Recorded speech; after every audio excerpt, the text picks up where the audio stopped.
तीर्थेश वर्धमान स्वामी के शासन में हमसे विराजते और उनकी ये पावन पीयूष देशना हम सभी के लिए परम उपकारी है। अनादिकाल से हमारी इस आत्मा में जो जन्म जरा और मृत्यु रूपी रोग लगे, उन रोगों का उपशमन करने वाली कोई परम औषधि है तो वह एकमात्र यह जन्मानी।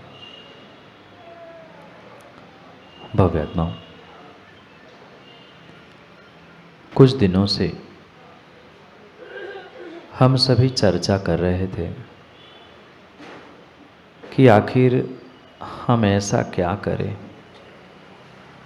जिससे हमारी भी चर्चा, हमारी भी अर्चा इस समाज, इस देश, इस संसार में हो। क्योंकि आज जब तक हम चर्चा नहीं करेंगे तब तक वैसी चर्या भी होना संभव नहीं है, और चर्या संभव नहीं है तब तक संसार में अर्चा होना भी, पूजन होना भी संभव नहीं। ये तो स्पष्ट है कि अगर हमें आराध्य बनना है तो पहले आराधक बनना भी सीखना होगा। और यही प्रयास कुछ दिनों से यहाँ हम आराधना सार ग्रंथ के माध्यम से समझने का प्रयास कर रहे थे कि हम मिले हुए इस मनुष्य पर्याय के जीवन को सार्थक कैसे करें। क्योंकि आज तक जो भी चर्चा में हमने की, चर्चा करते आप लोग 50 बार जीतू भाई को कहना पड़ता, ए चुप हो जाओ। ये माँ चर्चा, विकताओं की चर्चा कर्म बंध का कारण है, पर भगवान बनने की और भगवान बनने की नहीं, इंसान बनने की भी चर्चा कर लो तो शायद हम भगवान बनने के मार्ग पर निकल पड़ सकते। पर आज तक जितनी चर्चाएं की, हमने भगवान बनना तो दूर, इंसान बनने की भी नहीं, हैवान बनने की ही चर्चाएं की। चोर कथा, भोजन कथा, राज कथा, स्त्री कथा, इन विकथाओं के माध्यम से क्या भगवान बन पाओगे? क्रोध, मान, माया, लोभ, इन चारों कसायों से क्या आप भगवान बन पाओगे? 5 इंद्रियों के विषय, 5 पाप, इनकी चर्चा करने से क्या हम आराध्य ईश्वर बन सकते? नहीं बन सकते। कम से कम हम आराध्य आज बन पाए ना बन पाए, प्रभु ईश्वर भगवान परमात्मा आज बन पाए ना बन पाए, पर कम से कम परमात्मा के चरण निश्रा में बैठे बैठे हम सम्यक दृष्टि अंतरात्मा बन जाए, और अंतरात्मा नहीं, कम से कम इंसान भी बन जाए ना, तो भी पंचम काल में जैन कुल में जन्म लेना हमारा सार्थक हो सकता है। और अगर ज्ञानियों मात्र वही विकता, वही कसाय, वही पाप, वही इंद्रियों के विषयों को ही भोगते भोगते हमारी जिंदगी निकल गई, तो जैसे भीड़ में आए थे, भीड़ में भिड़ गए और भीड़ में ही चले गए, तुम्हारी कोई पहचान हो नहीं सकती। कोई ऐसा इंसान, कोई ऐसा व्यक्ति नहीं होगा जो अपनी कुछ विशेष पहचान बनाना नहीं चाहता। पर ये जितनी भी पहचान इंसान ने आज बनाने का प्रयास किया, वह सही मायने में सही मायने में पवन भाई वो इंसान की नहीं, मनुष्य की नहीं,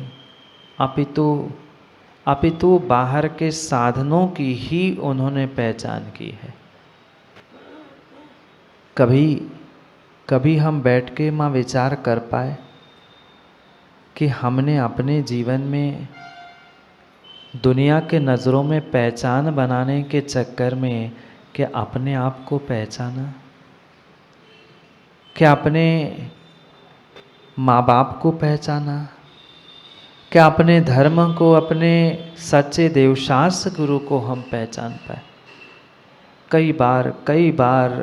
कई बार इंसान अपनी पहचान बनाने के चक्कर में, दूसरों की पहचान मिटाने के चक्कर में स्वयं को पहचानना भूल जाता है।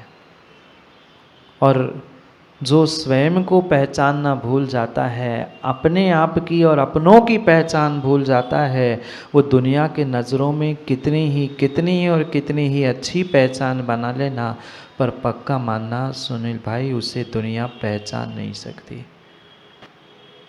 4 लोगों के सामने भले ही प्रशंसा कर ले, पर सही पहचान तुम्हें अपने आप से करनी थी, अपने आप की करनी थी।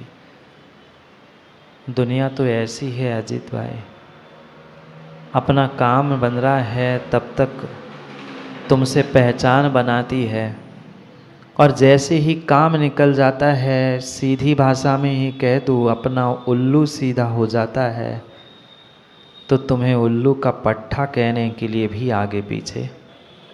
हकीकत है, वास्तविकता यही है। जब तक मेरा स्वार्थ सिद्ध हो रहा है, तब तक हर किसी को मैं पहचान रहा हूँ, हर किसी की पहचान बनाने का प्रयास कर रहा हूँ। जैसे ही मेरी पहचान बन गई, मेरा काम हो गया, कौन तू, कहाँ से आया। ये स्वार्थ भरी दुनिया में इंसान ने कई बार इन बातों का अनुभव किया है, पर मात्र और मात्र वह अनुभव करता है, धोखा खाता है, और पुनः धोखा खाने के लिए ही पंडित जी 1 2 3 पंडित बैठे, पुनः धोखा खाने के लिए तैयार हो जाता है। कितनी बड़ी और कितनी बड़ी बेवकूफ़ी इंसान बेवकूफ़ बनकर कर रहा है। जान रहा है सामने गड्ढा है, नहीं जानते आप लोग? बोलो हाँ। नरकों का गड्ढा सामने आपको नहीं दिख रहा? 5 पाप करने से, 4 कसाय करने से, 4 विकताओं को करने से कहाँ जाओगे? बोलो, ऊपर? क्या नरकों के गड्ढों में जाना नहीं पड़ेगा? 1 नहीं, 2 नहीं, 3 नहीं, 50 नहीं, सैकड़ों नहीं, हजारों नहीं, लाखों हमें गड्ढों में गिरते हुए दिख रहे हैं। पर क्या करें महाराज, भीड़ जो दिख रही है, और आज जहाँ भीड़ दिखती है वहाँ भेड़ चले जाते। आप नहीं, भेड़ चाल कह रहा हूँ मैं। एक भेड़ गिर जाए तो दूसरी उसके ऊपर, तीसरी उसके ऊपर दिख रही है, पर फिर भी भीड़ गिरती जा रही है। कभी तो समय देकर अपनी बेवकूफ़ी सुधारने का ज्ञानियों प्रयास करना। मैं दोनों बातें कह रहा हूँ। सरस जी ज्ञानी भी है, पर फिर भी आज ज्ञानी मनुष्य अपने ज्ञान का सदुपयोग नहीं कर पा रहा है। मनुष्य पर्याय की जिंदगी का सदुपयोग नहीं कर पा रहा है, और मिले हुए साधनों का जो सदुपयोग नहीं करता, वो समझदार है कि बेवकूफ़ है। आप ही तय करना। मैं किसी को कुछ नहीं कह रहा हूँ, मैं तो पूछ रहा हूँ, मैं तो बता रहा हूँ। और अपनी ज़िंदगी की, अपने जीवन की हकीकत को हम स्वयं टटोल कर देख ले। क्या मेरी हरकतें ऐसी नहीं है? दूसरों को तो बेवकूफ़ कहना, दूसरों को पागल कहना, दूसरों के लिए सब कुछ अच्छा बुरा कहना वहाँ बहुत आसान होता है। पर हम जो दूसरों के लिए कह रहे हैं, कभी ऐसा कह के अपने लिए भी तो करके देखे, कह के देखे। कितनी बड़ी भूल और कितनी बड़ी भूल आज तक हम करते आए हैं। ये सर्वोत्कृष्ट मनुष्य पर्याय का जीवन मुझे मिला, पर कितना सार्थक किया। और क्या मात्र आप सभी मनुष्य हो? क्या मात्र मनुष्य पर्याय में ही जन्म लिया? मात्र मनुष्य पर्याय में नहीं, आपने साक्षात जैन कुल में जन्म लिया। और मात्र जैन कुल में ही जन्म नहीं लिया, जैन कुल में जन्म लेने के बाद पुनः पुनः तुम्हें सच्चे देव, शास्त्र और गुरु का सानिध्य मिलता है। हम कितना चेत पाए, कितना जाग पाए। दूसरों को जगाना बहुत आसान है, जगाते हैं ना माँ घर में, सबको 5 बजे से जगाते तब तक 8 बजे तक मंदिर पहुंच पाते हैं। ऐसे ही है, दूसरों को जगाना बहुत आसान है, पर स्वयं को जगाना उतना ही कठिन है। अगर हम स्वयं जगकर आगे बढ़ जाए तो पक्का मानना तुम्हारे पीछे भीड़ और भेड़ चाल चलने वाले सैकड़ों मिल जाएंगे।